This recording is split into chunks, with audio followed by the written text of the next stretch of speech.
Yeah, I'm in the US, and I'm here for a few months every year, and the onslaught of you know real AI based automation in every job that I can see here is very palpable here. Right, there are at least four of my friends who have actually lost their jobs, and they're all in their 40s and 50s, and they all prided in being hardcore developers. They didn't actually take up leadership roles and managerial roles in their companies. They like to be developers and spent about 20, 25 years doing that.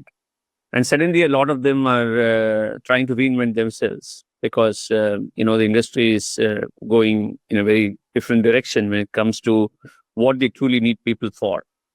So, it's, as you rightly said, Chandu, we are a very important cusp moment in the overall human journey, I think. And no better way for us to start than to actually sell ourselves and our ideas. Yeah, the kind of force to do that. So great. So on that note, Chandu, I would love for you to just talk about.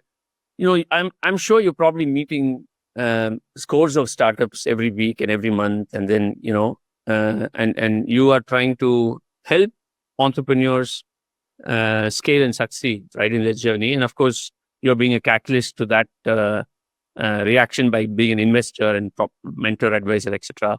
What really excites you? There are two or three things that excites you about a startup, which is at an early stage. What would that be?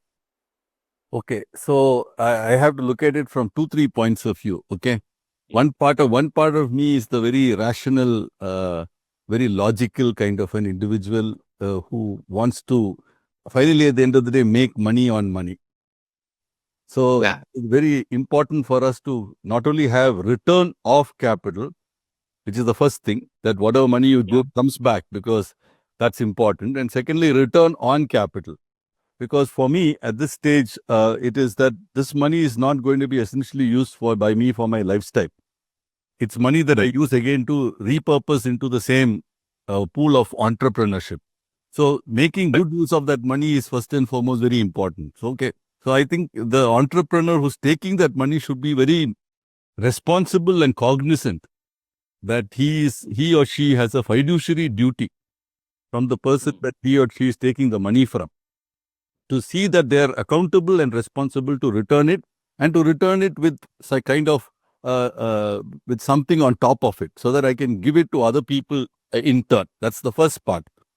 That said, the other key part of me says that there must be some problem that's being solved. Is that problem big enough, and not being solved in an efficient, effective, proper way, that it requires a new way of looking at it? Okay. Just a very simple thing. 6 years ago, I doubt if many of us even realized what UPI was. If anybody told me to say goodbye to cash, I would resist that idea. Physical cash. But cut to 6 years later, if I ask anybody in the room there, how many of you have ever visited a bank in the last 5 or 6 years? I don't know who will say yes, that I have visited a bank. So, you'll find that there are sometimes this change that happens very suddenly, change that happens gradually. We think we are set in some attitudes, but it's a behavior which changes first. So I would like for fellows to think differently. In Tamil, they Mati Yosi, which is think different, or be zara hatke, in the Hindi way. Just think a little out of the, not I won't say the cliche, out of the box, but think zara hatke. That I think is very, very crucial for any entrepreneur. The third thing I mean is that, look, I'm not always very gung-ho about, very fundamental innovation and invention in India, because those things take a long time and we don't have the infrastructure, background, etc. to do. Recent Piyush Goyal statement that Indian companies are not investing, Indian companies are not working on deep tech, deep science, but on gig workers and delivery and fancy ice creams, etc. While it may be true, but the fact of the matter is we don't have an infrastructure and ecosystem to support very tremendously deep tech thing. So what would I look for instead? I would look for innovations in business models, innovations in processes, innovations in the way they can market many things, lots of things like that are still available in India. So to cut a long story short, first and foremost, very quickly, what problem are you trying to solve? How big is the problem? For whom is it a problem? And why is it a problem? How is your solution very different and unique in the way it's solving the problem compared to existing alternatives? Number three, why will customers pay you? And why will they choose you over the competing alternatives? Number four, why are you the best guys to solve this problem? Super, super. Thank you, Chandu. Very eloquently put and written. You know, as you rightly said, the most important thing is to get your principal back. Nobody wants to convert startup investment into a charitable, venture. And of course, I guess most of the investors are also looking to multiply the money. As you rightly said, there is probably an optic that many investors are putting money because they just want to make 10x, 5x more money and then, probably buy the next fancy car or whatever. But at the same time, there are many investors like you who I know now personally and a few others who are constantly wanting to make money to plow it back into the ecosystem. Because at the end of the day, the successful startups are the ones which are actually going to feed the not so successful ones. Like it's almost like a Robin Hood syndrome that we all need to create in the startup ecosystem. So thanks for those words, Chandu. Guru, so I want to ask you something. See, I've been with you on some of these startup pitches, etc. And then I'm sure people are walking into your offices outside of these startup pitches and so on. But whether we like it or not, many startups which are in their early stages always feel that startup pitch sessions are the way to impress investors, right? There are 2 or 3 investors who are sitting in a jury, and then they have a 7-minute, 8-minute window, which is actually given to them. And people try and do fancy things in that, right? Some people do a good job, some people don't, and so on. But as somebody who's running a big family office and you're constantly looking for, great investment opportunities, what would be your thoughts to these startup founders on how to go about, seeking the investment? Is the startup pitch session the best way and, entry point for them to meet people like you? Or are there other ways in which they can actually make a better impression? Some thoughts on that. Okay. Yeah. Yes, as Chandra Nair said, that something when it comes to pitches or what excites us about a startup is something that the ownership and impact. Okay, about that pitch, I would say. So we will be very excited with the ability to take the ownership. I mean, as a founder, he should be. I mean, he should have an ability to take the ownership and actually see the impact of the growth of the company. That's point number one. And when it comes to pitches, what I as I said, since I interact with the founders, co-founders on a daily basis, so whenever they come up with the pitches, so we don't see much clarity in that, and a lot of Google datas will be there in the pitch, and a lot of them come up with not a possible figure. So probably they would just go with a chartered accountant, per se, and then they will talk about the general jargons of the startup ecosystem. They talk about the valuation. They talk about the market growth. They're pitching in India, and they talk about the overseas market size. So all those things, really, feels as okay. They are not prepared enough to the concept, but they are here to pitch you. So in that aspect, what we generally, as an investor, we cannot just say, okay, we're not convinced, so better luck next time. So as a family office of Mr. Sudhanva, we are here in Mysore to support the startup ecosystem. More than funding, we are here to mentor and support them here. So here, what my basic task would be to tell them and to mentor them how to come up with the pitch. And if at all they have come up with a pitch, so we will tell them at the end of the pitch, we will tell them that what went right, what went wrong. So that way, while wrapping up the session, we are in a position to tell them that where they went wrong and where they went good. So that way we will build them the confidence that next time when they're coming with a good pitch. Mm. Okay. Thanks, Guru. Thanks. And Guru, do you normally, are there ways for these startups to reach family offices like you more directly? Or do they normally have to go through only these pitch sessions, which are typically arranged as part of the various startup events that happen in industry? Yeah, Ram, yeah. This is one one thing. I mean, this is an amazing question that which you asked.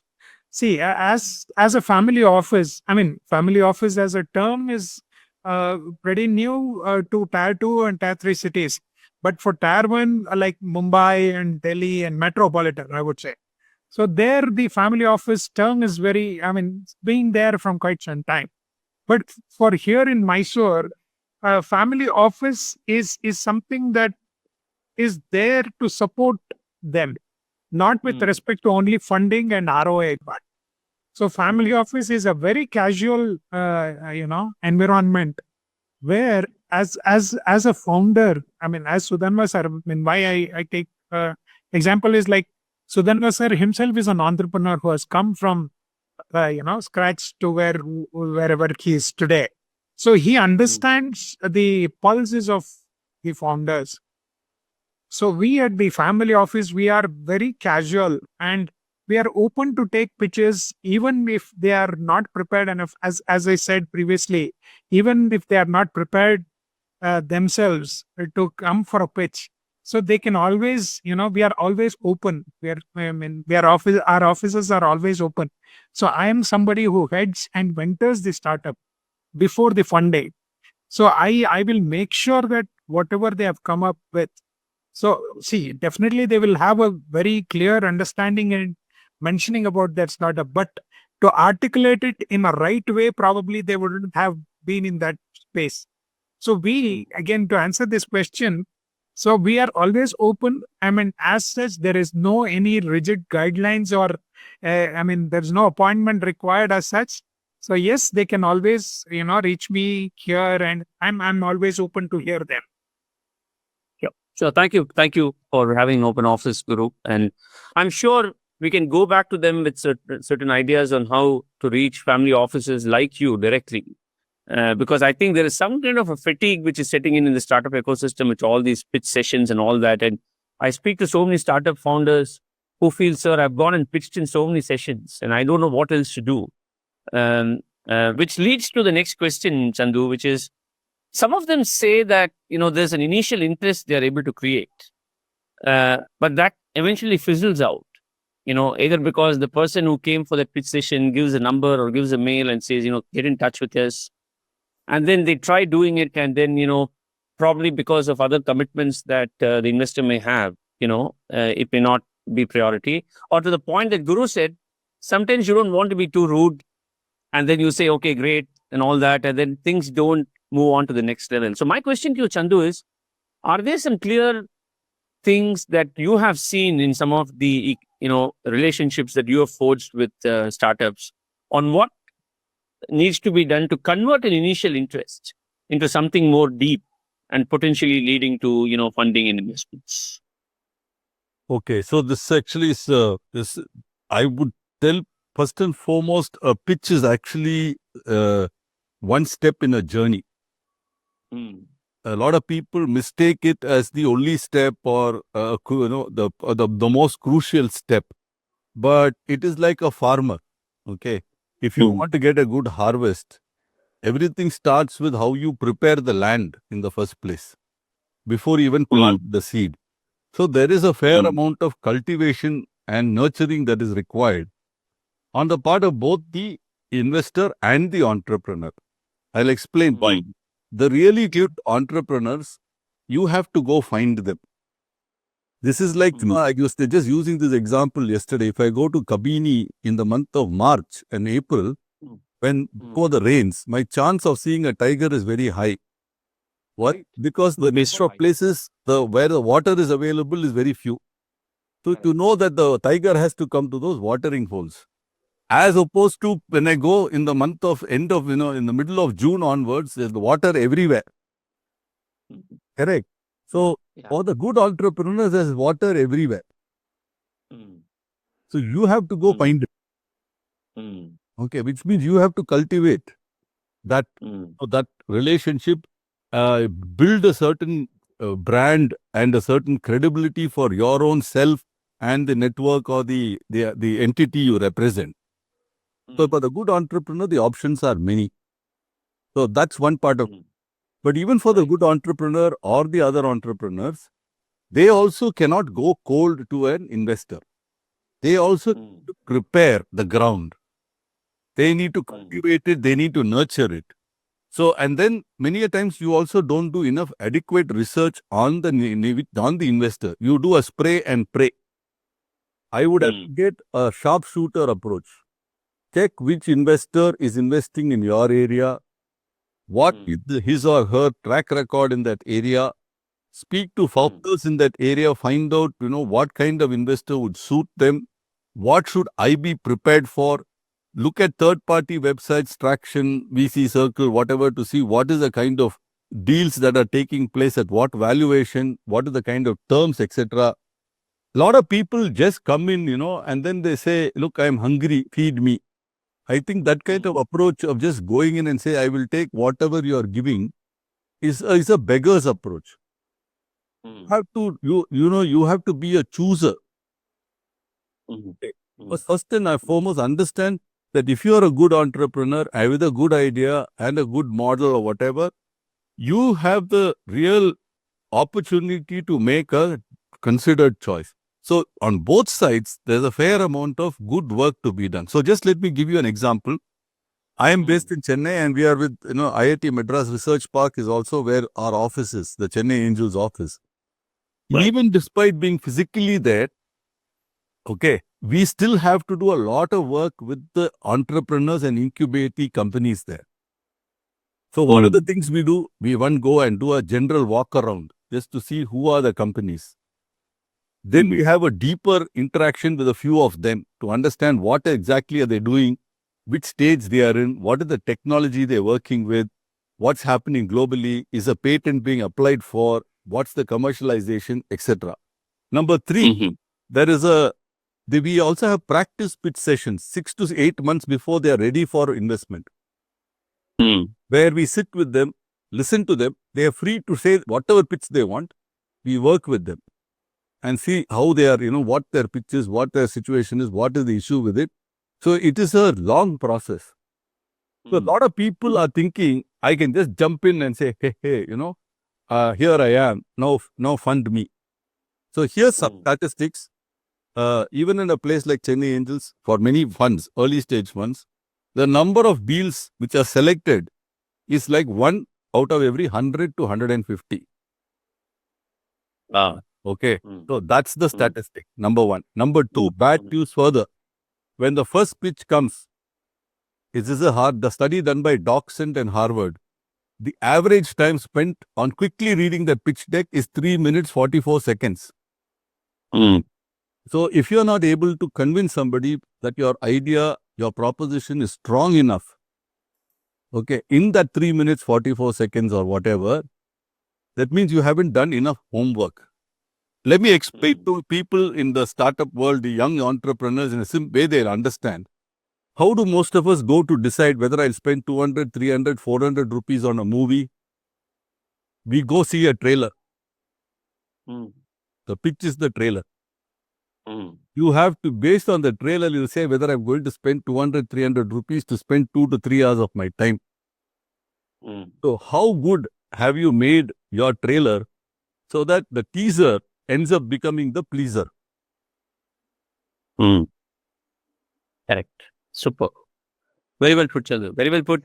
And I really love what you said a minute ago, right? As they popularly say in English, beggars can't be choosers. But I think it's very important for every startup founder to understand that they are actually not being a beggar, proverbially, right? Can I go with an attitude to an investor saying, hey, do you want to take this opportunity to invest in somebody who's actually going to, multiply your money in meaningful ways? Can I go with that level of confidence and conviction? And then who you want to go to and how you make your pitch then totally takes a different turn, right? It's not like I have this great idea, I don't have money. Can you just somehow put some money in it so that I can convert the idea into something impactful, right? That probably is the mindset of 95 or more percent of the startup founders, as I also see it today. See, and that having been, mindset- can I just add one small thing? Having been a salesman in my early part of my life and continue to be a salesman, I think the best salesman doesn't sell. He makes the other guy buy. Correct. Okay. That's the key thing to remember. Yeah. I'm inspired to do a separate session on how to make your customer buy and don't sell it. We can keep that for another time. Chandu, thank you for that.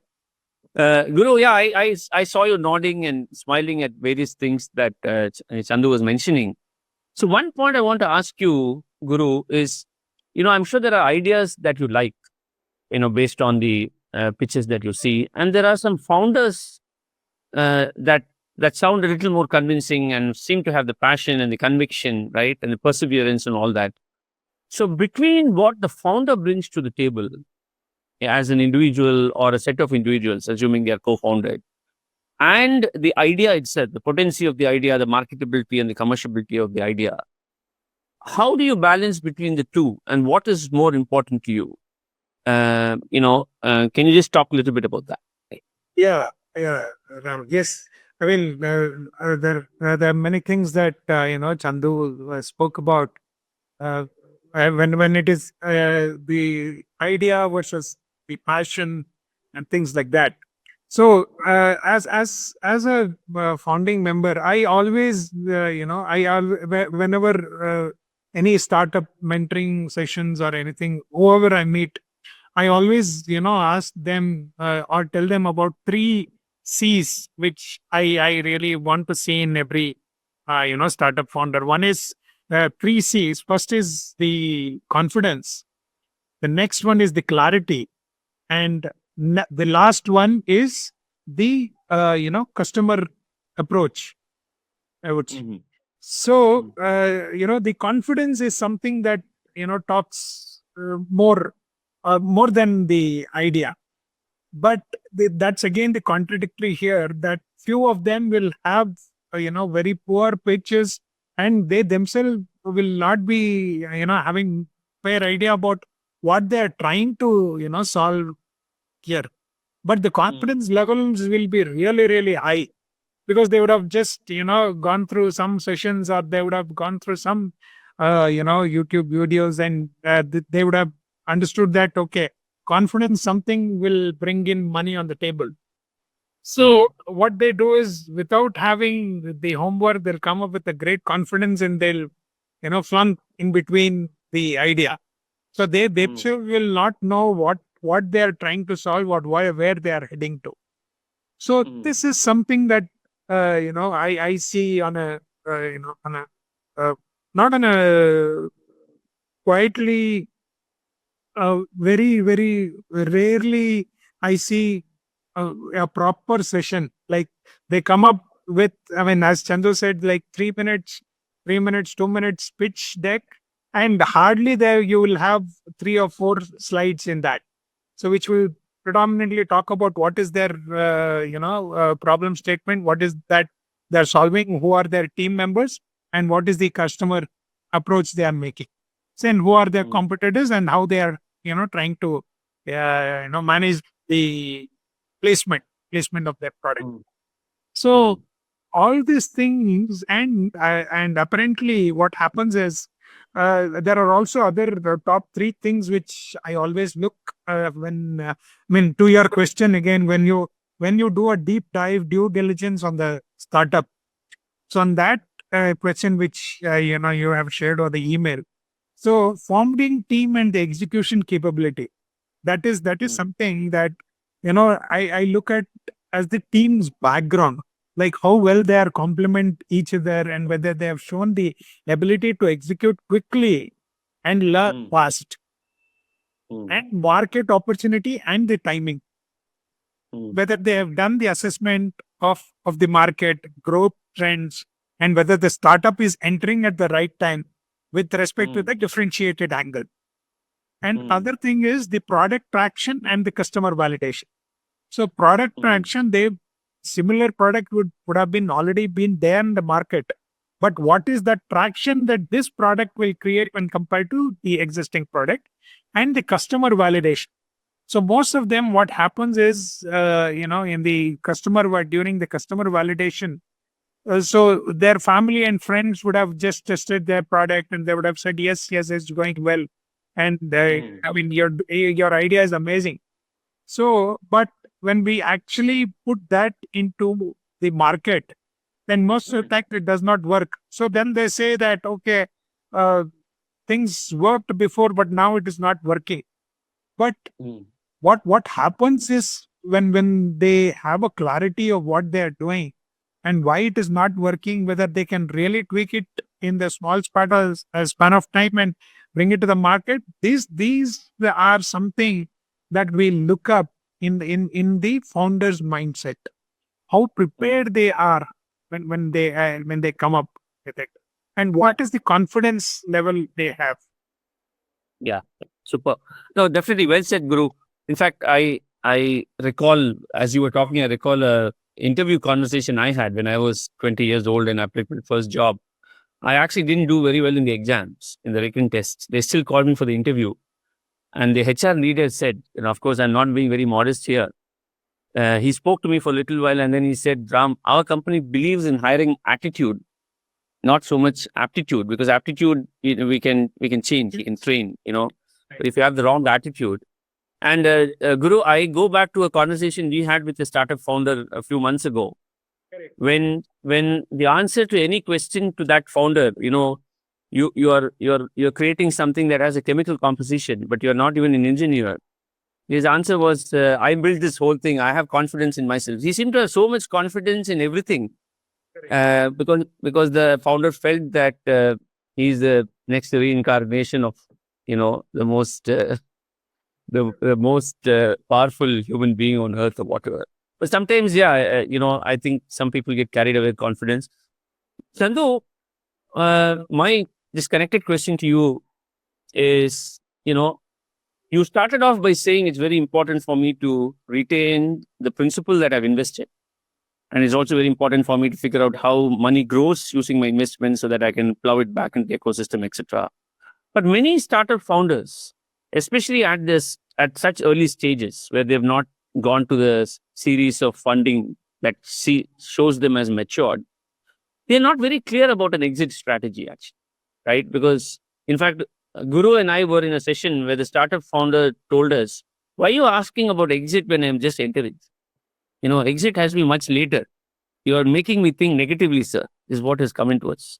Because he thought exit is probably a wrong connotation. So my question to you, Chandu, is, when you invest as an investor, do you want the founders to be very clear on how they are planning to exit, or are you just happy for them to create value? And then you will work with them and decide how to go about an exit. Okay, so I'll just tell you, let's go to what is a business model. I think if you get that answer right, then I think my response will be more clear. What is a business model? There are three basic components of a business model. Okay, let me go one step back. What is a startup? I'll get Steve Blank's definition. A startup is a temporary organization designed to search for a scalable and repeatable business model.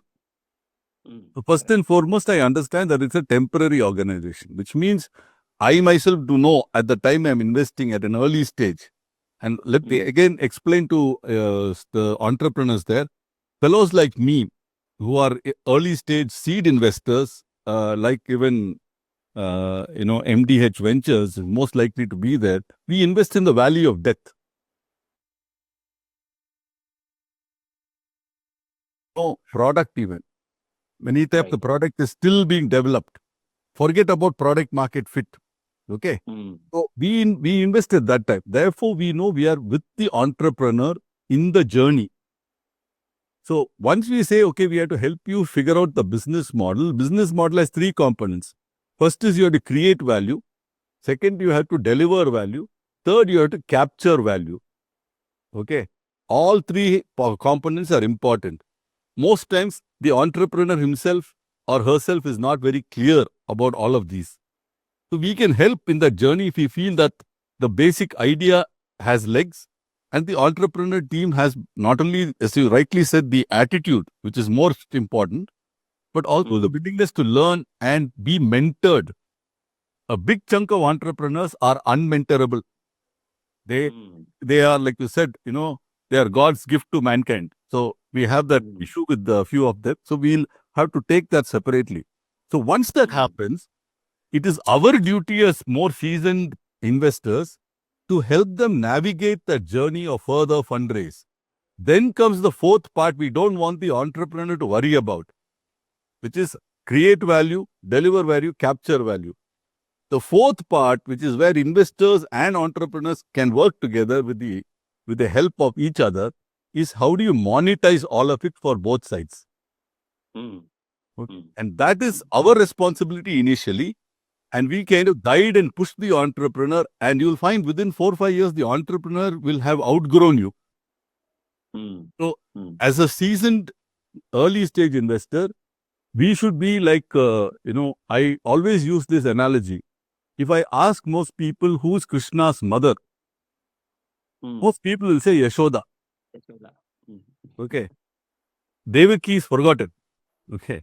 So, but I think we have to be like a series of Yashodas.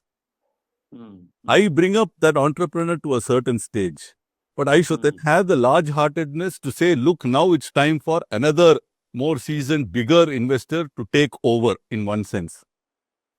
Secondly, the entrepreneur also has grown and evolved in that journey.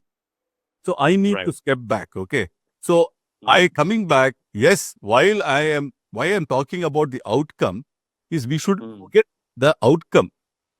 We have to keep that in the back of our mind. But we also should recognize that it's a journey of 5 to 6 years, usually, minimum.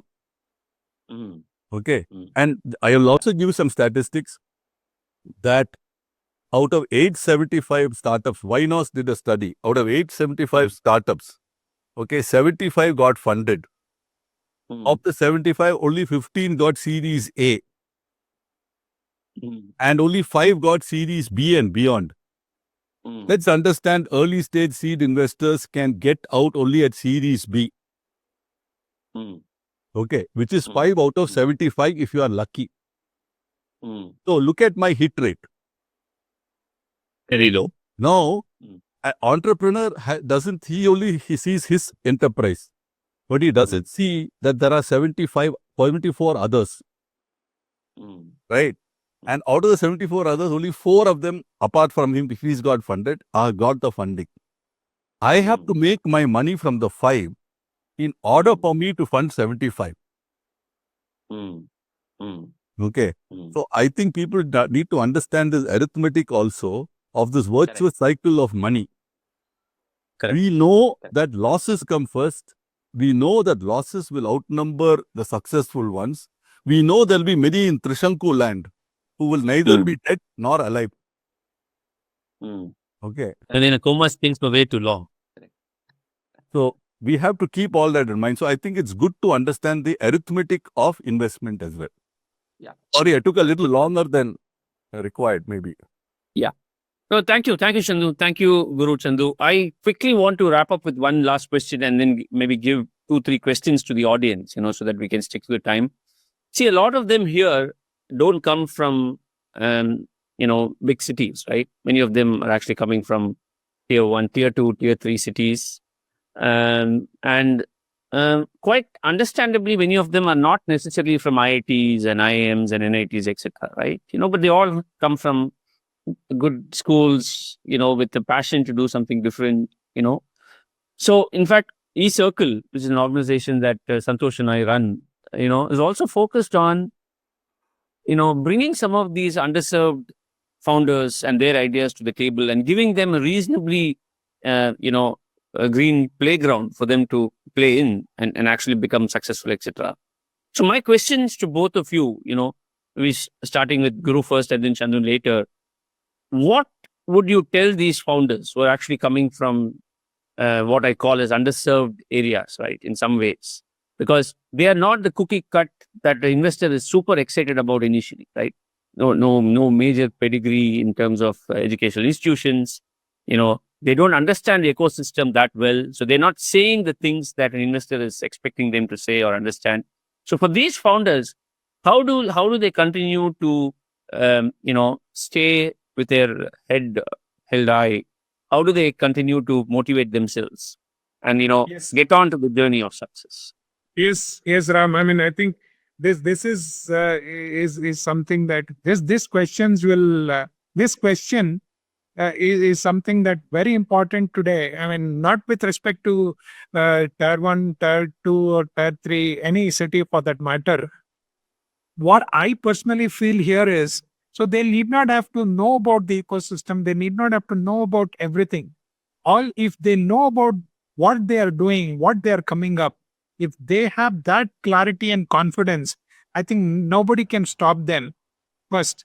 So, what I personally want to tell everybody, every founder is, so if you have a clarity of what you are doing, and if you know where you have started and where you are, taking it forward, if you know that roadmap, if you know that vision and mission of it, so probably nobody will not be able to stop. And not necessarily that as a founder you should know how to do marketing, not necessarily that you should know to do your math, but all you have to know about is what you're trying to build here and what is the problem that you're trying to solve here.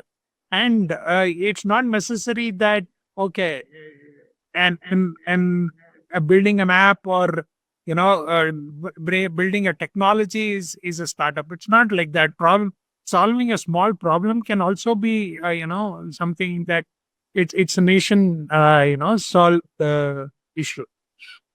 So in this mode, I want to tell everyone here is like, keep that grit and resilience with you, and clarity of the thought, basically. And customer obsession is something that you have to understand. And it's not, I mean, there is always an attitude today that whatever you build will get sold, or probably whatever you build will get funded. So one stage of it, if you get funding, so that's about it. So they'll need not have to, I mean, they will not think about next. And another part here is the speed with the focus, right?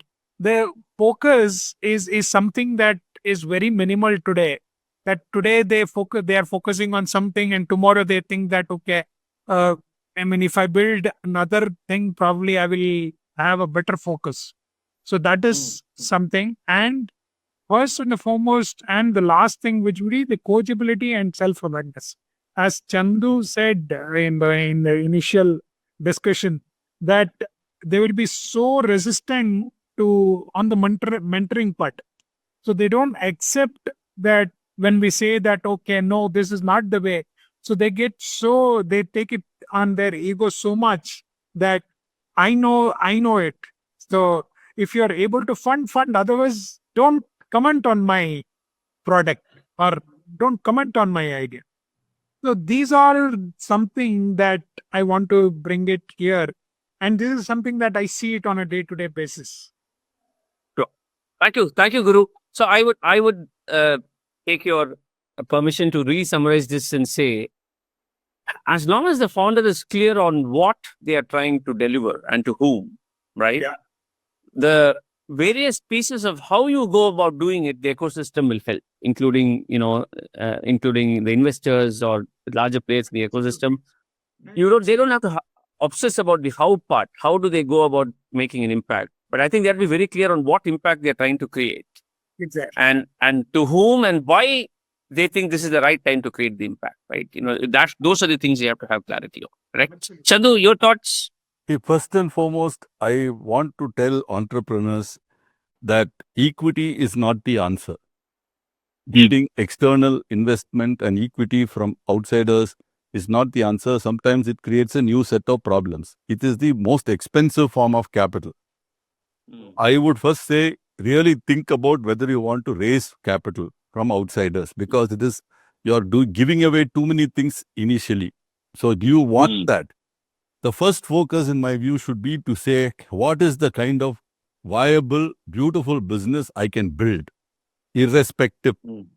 If that confidence is there, you can do a lot of things. Secondly, I'll give you 4 names. Okay, I'll give you, what's his name? Ritesh Agarwal. I'll give you Girish Mathrubootham. I'll give you Sandeep Nailwal. Okay. And then I'll give you, suddenly I'm missing his name. The founder of ID. What's his name here? ID Batter. Okay. Yeah. Okay, the name, I know him. I've forgotten his name suddenly.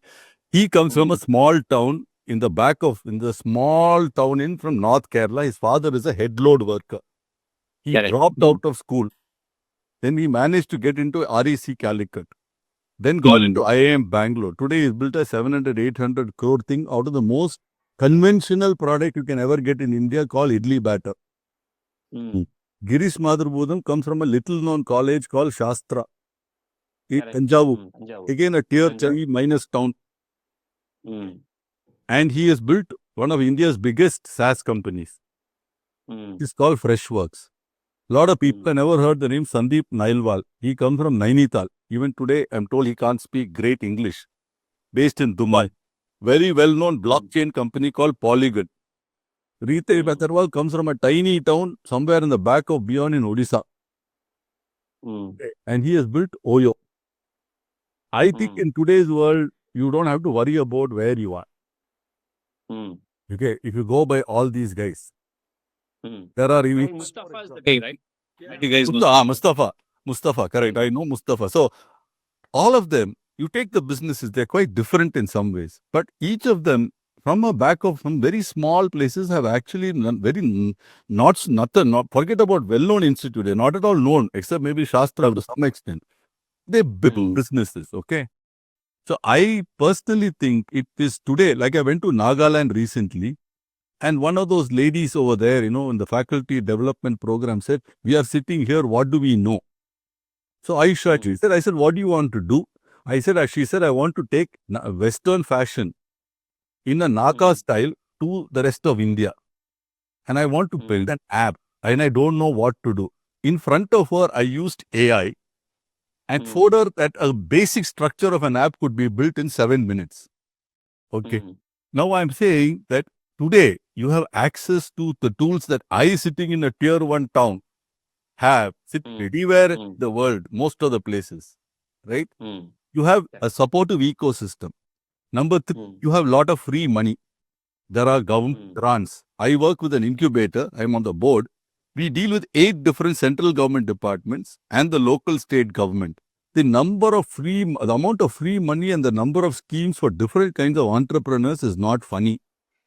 You should know. You are actually spoiled. And if you take part in startup competitions, it's tremendous. 4 or 5 of my startups have got $250,000 from Microsoft Accelerator, Amazon, what is that called? This Airbus Accelerator. So there is money out there. There are fellows wanting to give it to you. So I think if you say that I'm not able to do things anymore because I'm not having access, I'm not having from funding, I'm not having this, that, I think you're making excuses. Sorry, Adi, it's too harsh. No, this is exactly what we wanted to hear in this session, Chandu and Guru, straight from the horse's mouth, as they say, and real feedback, right? The idea is not to give them a textbook version of what works for an investor, and the reason we brought you to the table is, you deal with, startups. Let me add the last bit. Anywhere internationally, the research has shown that startups who have got incubated and accelerated have number 1, much better chance of making money, of getting funded. Correct. And number 2, have a much greater chance of succeeding because they're de-risking the investor and they've tested many things because of better access to support and mentorship. Yeah. Well put, Chandu. And in fact, all of them who are attending the sessions today, they're all incubated with either GSSS, which is the institution we are partnering with, or a few of them are incubated in other incubators in Mysore.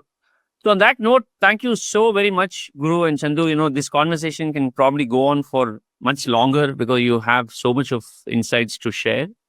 But hopefully, we can find another opportunity for us to discuss about some of the other things. I really like, the whole optics of a startup founder not having to be a beggar. Right?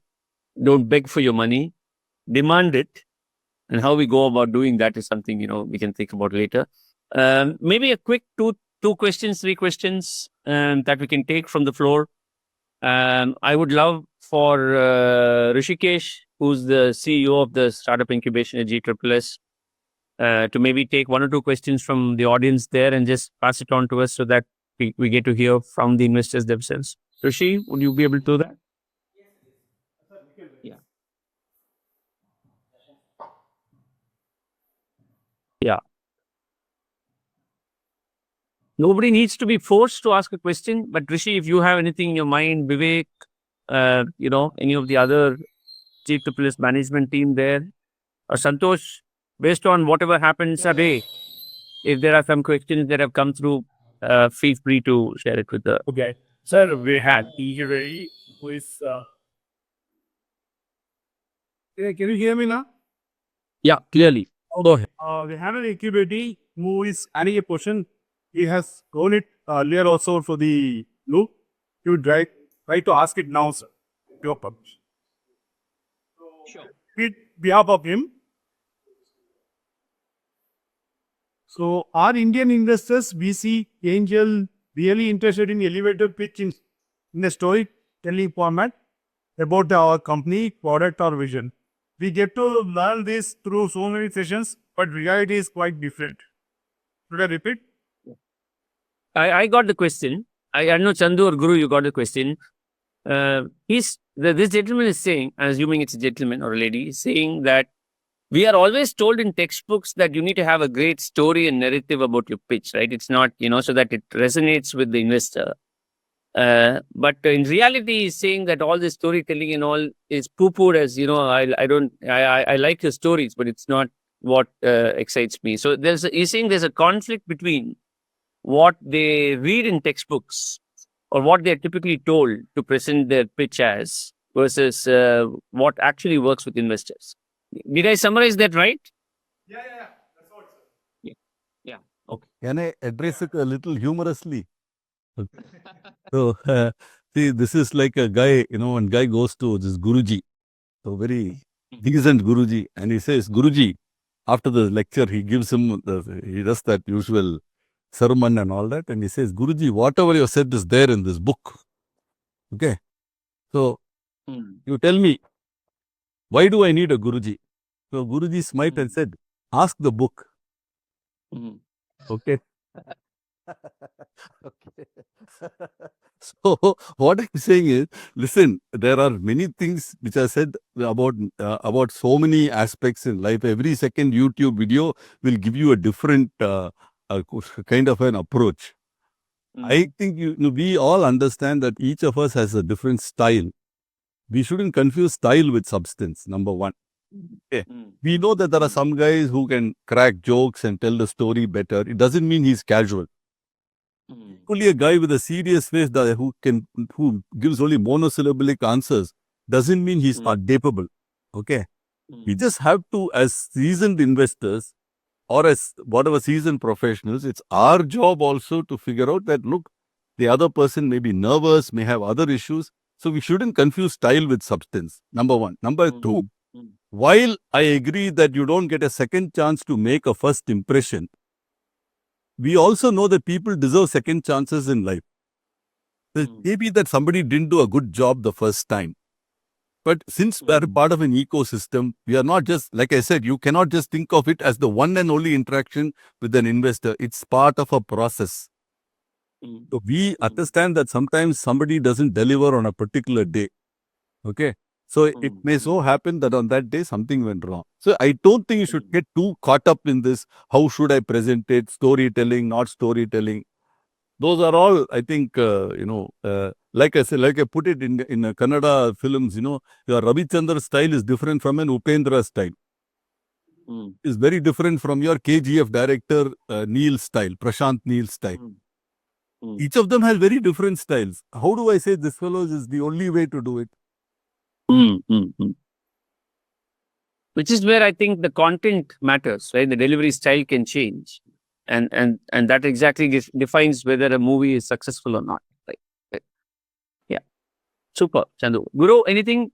Would you? Yes, add to that. When they think of template, when they think of storytelling, what happens is it becomes real storytelling for us. What happens is when you come up, when we ask them to come up with a pitch, so it looks like a template for us rather than having clarity on what they really want to build or solve the problem. It purely looks like a template for us. So at the very first note, we'll get to know this is something cooked out. That is where we lose our confidence and we lose our mind space. And even after that, they say that okay, no, this is where I'm coming. Now probably you're not able to understand what it is. So that is something that's the difference between a pitch deck and the confidence you have in your mind that what you're trying to build. So that's what it is. Okay, thank you, Guru. Thank You you, should. Chandu. One last question. Yeah. So it is already, you could answer it in a brief because it is explained once prior to this also. In the rush to raise money, startup often make mistakes. What should a startup be careful about? What should it never compromise or give up? Good question. I think it's very clear, right? Guru and Chandu was very clear to me. Yeah. So I think the very important thing is that it is your company. It is your idea. Okay. And therefore, you must get investors who are buying into you and your idea and the fact that you will run the company. So first and foremost is to make sure that finally it is you who will call the shots, essentially. However, you will defer to investors or other stakeholders as required. That's absolutely sensible. But having been an entrepreneur myself and having run companies, I was very clear. Like so were my partners. Boss, you tell what you have to tell. I will listen. But then you leave it to me to choose. Like I said, you're a chooser. Okay. I leave it to me to choose what's the best option. If I have a doubt, I will certainly take your counsel. Yes, I might make mistakes, but that also is part of the journey. Okay. Nobody. So the way I look at it is, you first have to make a decision, then you work at making it right. You can't make a right decision right up front. So I will very, very clearly say, boss, I am the one who's operationally in charge and therefore have faith and belief in me. So that's the one clear non-negotiable thing. You want proper supervision, oversight on key matters. Let me know how it is. We'll manage how it can be done in such a way that you feel confident. Your money is not getting siphoned off, embezzled, blah, blah. So we can do those checks and balances. But for me, that's a very non-negotiable thing. Yeah. Thank you, Chandu. Very well said. Guru? Yeah. So that's when, what a founder to be careful of is the agreement, what we make. The shareholders agreement will talk about what, where, how, when. So that is where the milestones will be kept. And that's where the review meetings will happen. And the funding will also not happen at once. So that is when we have kept tranches. So after completion of a milestone, we will release tranche 2. So all these things are the rules and the guidelines as an investor also we have kept to safeguard founder as well as our funding. So you got to be careful of what you are trying to put in front of us, and you should know what you are trying to do, the roadmap or the vision. If I want to go back. Thank you, Guru. Thank you, Chandu. I go back to some of my experience. One of my most, I used to love him as a boss. He told me two things. Ram's style, which is what Chandu also mentioned in the passing. He said Ram's style is a very temporary substitute for substance. Always remember that. And enthusiasm is also a temporary substitute for performance. trial and enthusiasm can probably take you the initial, 1 mile of your marathon. Eventually, it's the ability for you to perform, which what determines whether you're able to hold any relationship, right? Be it investor relationship or it is an employee relationship or a spousal relationship for that matter. So, so I really hope that the founders are taking away that, important piece of information, which is at the end of the day, the product that you build has to talk for itself, right? The idea, right? All the other things around it can be worked around, and you need to have the conviction and passion to take your product to market. I think there is enough available in the ecosystem to share with you the how on how to go about it, right? But the whys and whats have to be very clear in your mind. On that note, Santosh, I know you spent almost 4-5 hours on the floor. Is there anything you want to share as your thoughts or a question that you want to ask on behalf before we let the guests leave? Nothing specific, Ram. I just want to take this opportunity to thank Chandu and Guru for taking the time. I know it has been a short notice of last week reaching out. So, Chandu, thanks very much for your time to come, and Guru, you too. Guru, wish you were here physically, would have had a good time, but next time when you are in Mysore, we will do that when I come here. Many of the points which you said were resonating to the discussion we had during the day in terms of many of the, topics we had. And I'm glad to see that, the team has gone back with a far more better knowledge about what investors look for and how they should plan their journey. And Ram, thanks for the early morning session from you too. I know you have to go and have a coffee, but you should go. Okay. What I request is that you have probably recorded this session. If you put it through Otter or something, you can probably get a more distilled transcript or summary, and it can be repackaged as maybe notes for the entrepreneurs, and you can share it with us also. Yeah, will do. In fact, at some point, Chandu and Guru, if with your permission, we'll also take bits and pieces of the video and make it more available to more entrepreneurs. But we will definitely let you know if we decide to do that. Yeah. Thank you for being with us this evening, and we will continue to be in touch, and hopefully you can impact the journey of some of these entrepreneurs. And good luck to all the entrepreneurs, and good luck to you also in strengthening the ecosystem. Thank you. Thank you all.